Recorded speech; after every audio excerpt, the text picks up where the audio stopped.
Not many people are saying it out loud on the right, but the fact is that President Trump could well lose this election.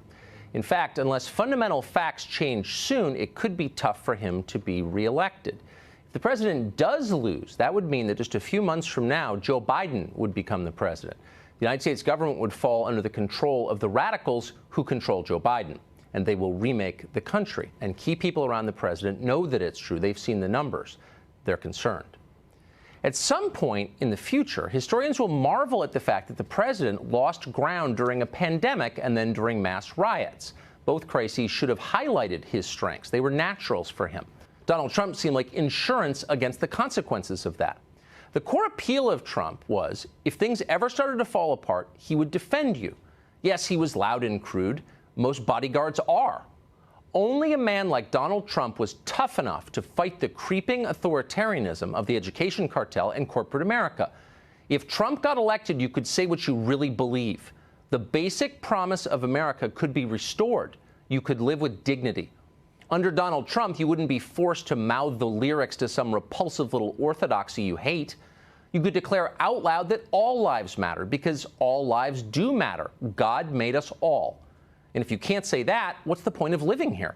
And yet, when widespread looting and disorder arrived, the president did not act as decisively as many had hoped. He said little, he did less.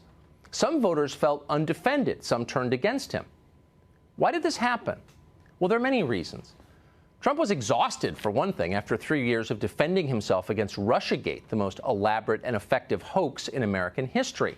And his staff did not very much to help. Some of them were actively disloyal. Most were just confused. They definitely were not prepared for Chinese viruses or burning cities.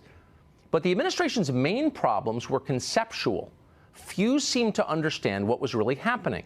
The riots are designed to produce a national result: the destruction of our system of government and the removal of Donald Trump. People expect a president to respond to a moment like this, to fix it, and they have a right to expect that. The president runs the country. It would change the course of this country's future if the Justice Department rounded up the leaders of Antifa tomorrow, along with every single person caught on camera torching a building, destroying a monument, defacing a church, and put them all in shackles, and then frog marched them in front of cameras like MS-13 and called them what they actually are: domestic terrorists. Not protesters, not civil rights activists, not CNN contributors, but domestic terrorists. That would be their new government-approved title. Once they're charged, it's official, in fact. They are literally, as a factual matter, accused terrorists. And that would change minds right away. The people destroying this country are criminals. Few are brave enough to call them that, so naturally their popularity grows. So charge them for the crimes they've committed and call them what they are. Right now, the opposite is happening. The terrorists are more popular than the President of the United States. And not just more popular than Donald Trump personally, but more popular than the system he represents and administers. And it's obvious why. Our system is weak. It refuses to defend itself. Mayors let new countries sprout in the middle of their cities. Our leaders act like laws are irrelevant. Everyone watches this happen. It's a potentially fatal problem. Weak institutions die. Citizens develop contempt for them, and then they get overthrown. The same is true, by the way, for heads of state.